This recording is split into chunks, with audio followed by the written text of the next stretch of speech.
नमस्कार दोस्तों, क्या आप भी एस और ई एस में कंफ्यूज रहते हैं? कहाँ पर एस लगेगा, कहाँ पर ई एस लगेगा?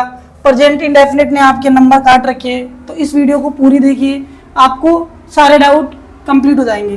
तो चलिए बात करते हैं कि प्रेजेंट इंडेफिनिट टेंस किसे कहते हैं और इसका इंग्लिश में यूज कहाँ कहाँ होता है। बेसिक है, थोड़ा बेसिक समझ लेते हैं, उसके बाद मैं एस और ई एस के कॉन्सेप्ट पे भी आगे बढ़ूंगा, क्योंकि जिस भाइयों को नहीं पता है कि प्रेजेंट इंडेफिनिट क्या होता है, उसका रूल क्या होता है, वो एस ई एस पे मूव नहीं कर पाएंगे। तो चलिए बात करते हैं। अगर हमें अपनी हैबिट बतानी हो और रूटीन बतानी हो तो हम प्रेजेंट इंडेफिनिट का यूज़ करते हैं। अगर हमें जनरल ट्रूथ बताना हो तब हम प्रेजेंट इंडेफिनिट का यूज़ करते हैं। अगर हमें फैक्ट बताना हो तो हम प्रेजेंट इंडेफिनिट का यूज़ करते हैं। अगर हमें कोई शेड्यूल्ड इवेंट बताना हो तो हम प्रेजेंट इंडेफिनिट का यूज करते हैं। इन चारों चीजों को बताने के लिए हम किसका यूज करते हैं? प्रेजेंट इंडेफिनिट टेंस का, जिसको हम क्या बोलते हैं बच्चों? Simple tense. क्या बोलते हैं? Simple present tense, simple present tense. और हिंदी में कैसे पहचानेंगे बच्चों? जिस वाक्य के अंत में ता है, ती है, ते हैं आदि होते हैं, उन सारे वाक्य को हम क्या बोलते हैं बच्चों?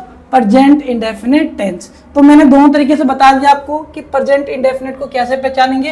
अब आइए चलो आगे मूव करते हैं कि इसका रूल क्या होता है, एस ई एस का क्या कॉन्सेप्ट है जो हमारे हर टाइम पे नंबर को काटते हैं। चलिए, इसका रूल होता है, प्रेजेंट इंडेफिनिट टेंस का रूल होता है सब्जेक्ट प्लस वर्ब की first form plus object plus में अदर थिंग। ये रूल किसके लिए होता है बच्चों? बस सिंपल सेंटेंस के लिए। कैसे सेंटेंसों के लिए? सिंपल। कैसे? सिंपल। और अगर हम एस और ई एस की बात करें बच्चों तो एस ई एस लगेगा कब? जब हम बात करेंगे तीसरे बंदे के बारे में। क्या बात करेंगे? थर्ड पर्सन के बारे में बात करेंगे। किसके बारे में? थर्ड पर्सन के बारे में। और वो तीसरा बंदा कैसा होना चाहिए? सिंगुलर। कैसा होना चाहिए बच्चों? सिंगुलर, मतलब कि एक वचन, एक व्यक्ति की बात हो रही हो, जैसे मैं और आप बात कर रहे हैं और बात किसके बारे में कर रहे हैं? किसी और के बारे में। तो उसे क्या बोलेंगे बच्चों? Third person. क्या बोलेंगे बच्चों? Third person. जैसे देखिए यहाँ पर है सब्जेक्ट प्लस में वर्ब प्लस में एस और ई एस। इसी को कॉन्सेप्ट को हम इस वीडियो में पूरी अच्छी तरीके से सीखने वाले हैं, क्योंकि बच्चों ये हमारे नंबर को कहीं ना कहीं कम कर देते हैं जब भी प्रेजेंट इंडेफिनिट के क्वेश्चन आते हैं। जैसे देखो बच्चों, he plays a football, he plays a football. She watches movie, she watches movie. अब बच्चों देखो यहाँ पर इसमें ई एस आ रखा है, इसमें एस आ रखा है। तो ऐसा क्यों हुआ है कि इसके साथ एस आया है और इसके साथ ई एस आया है? इसी को कॉन्सेप्ट को हम इस वीडियो में पूरी सीखने वाले हैं। तो चलिए आगे मैं इस कॉन्सेप्ट को आपको समझाता हूँ। पहला concept add S to the most of the verb. ज्यादातर वर्बों में हम एस लगाते हैं। अगर हमें और आप बात कर रहे हैं प्रेजेंट इंडेफिनिट टेंस में और बात कर रहे हैं बच्चों किसके बारे में? तीसरे बंदों के बारे में। और कोई भी ऐसा वर्ब है तो ज्यादातर वर्ब में क्या आने वाला है बच्चों? एस। क्या आने वाला है बच्चों? एस। ठीक। दूसरा कॉन्सेप्ट बात करते हैं ई एस के बारे में। अगर कोई भी वर्ब एंड हो रहा है किससे? C H. किससे बच्चों? C H, S H. किससे बच्चों? S H, X, S O. अगर कोई भी ऐसा वर्ब है जो कि इन वर्डों से क्या हो रहा है बच्चों? एंड हो रहा है, तो उसके आगे क्या लगेगा बच्चों? ई एस लगेगा। बस इतनी छोटी सी बात याद रखनी है, 1 2 3 4 5, ये पांचों याद रखने हैं। और हमें याद रखना है कि अगर ये किसी भी वर्ब इन शब्दों से एंड हो रहा है, क्या बच्चों? इन शब्दों से, इन वर्डों से एंड हो रहा है, तो उनके आगे क्या लगने वाला बच्चों? E S. तो वर्ड क्या हो सकता है हमारे? ओ। यहाँ पर देखो बच्चों क्या है? जी ओ। तो एंड वाला वर्ड क्या है बच्चों? गो। तो इसके साथ क्या लगेगा? गोज। क्या लगेगा बच्चों? गोज।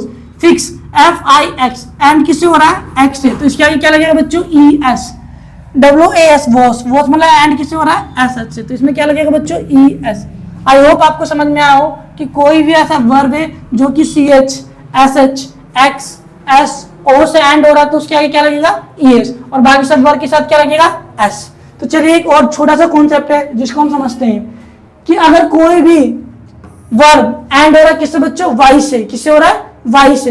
तो वाई को चेंज करके हम क्या बना देंगे? आई। क्या बना देंगे? आई। उसके बाद क्या लगाएंगे? E S. अगर कोई भी ऐसा वर्ब है जो वाई से एंड हो रहा है और उस सेंटेंस में मैं और आप बात कर रहे हैं तीसरे बंदे के बारे में, तो उसको वाई को चेंज करके क्या कर देंगे बच्चों? आई। और उसके आगे क्या लगा देंगे? E S. तो इसी तरीके की वीडियो देखने के लिए हमारे चैनल को सब्सक्राइब करें, वीडियो को लाइक करें। अब बात करेंगे, हम यहाँ पर यूज करेंगे कि कैसे इस सेंटेंस को आ सकते हैं हमारे पास। तो पहला सेंटेंस देखो बच्चों क्या है, he dash go to school every day. He dash go to school every day, वह स्कूल जाता है प्रतिदिन। वह स्कूल प्रतिदिन जाता था, वह स्कूल प्रतिदिन जाता था। मैं और आप बात कर रहे हैं, और बात किसके बारे में कर रहे हैं, तीसरे बंदे के बारे में। और ये जो हमारा वर्ब है बच्चों, वो एंड किससे हो रहा है, ओ से। किससे हो रहा है बच्चों, ओ से। तो इसके साथ क्या लगने वाला है, ई एस। क्या लगने वाला बच्चों, ई एस। तो यहाँ पर क्या आएगा, जी ओ ई एस। ऐसा क्यों है बच्चों, क्योंकि हमारा वर्ब एंड हो रहा था किससे, ओ से। अगला सेकंड वाला देखते हैं, she dash watch cartoons in the evening. वह शाम को कार्टून देखती है, वह शाम को कार्टून देखती है। क्यों बच्चों, ये सी है इसलिए क्या वो लड़की है। वहां पर ही था तो वो क्या था बच्चों, लड़का। तो देखो यहाँ एंड किससे और हमारा वर्ब सी एच से। तो यहाँ पर बच्चों क्या लगने वाला है, ई एस, ई एस। अगला मूव करते हैं, हमारे पास क्या है, it dash make a loud noise. ये हमारा किससे एंड हो रहा है बच्चों, ई से। किससे हो रहा है, ई से। क्या ई के लिए कोई रूल था, तो यहाँ पर देखेंगे नहीं, वाई के लिए रूल था। यहाँ पर हम देखेंगे क्या ई के लिए कोई रूल है, तो बच्चों यहाँ पर ई के लिए कोई भी रूल नहीं है। तो यहाँ पर हमारा क्या लगा देगा, सिंपल सा एस। क्या लग जाएगा, सिंपल सा एस, MEKES, मैक्स। ठीक है बच्चों, Riya, Riya dash wash her clothes on Sunday. यहाँ पर बच्चों किससे एंड हो रहा है, CSH से। तो यहाँ पर क्या लगेगा बच्चों, ES, ES। यहाँ पर बच्चों क्या है, CRY। मैंने आपको बताया कि अगर कोई भी ऐसा वर्ब है जो वाई से एंड हो रहा है, तो वाई को चेंज कर देंगे किसमें बच्चों, आई में। तो यहाँ पर क्या आएगा, उसके साथ क्या जोड़ देंगे, ES। अगर वीडियो अच्छी लगी है तो वीडियो को लाइक करें, चैनल को सब्सक्राइब करें, और इसी तरीके की इंफॉर्मेशन वीडियो देखने के लिए हमारे चैनल को सब्सक्राइब करें और दोस्तों में शेयर करें, क्योंकि ज्ञान बांटने से बढ़ता है और विद्या देने से ही बढ़ती है। धन्यवाद।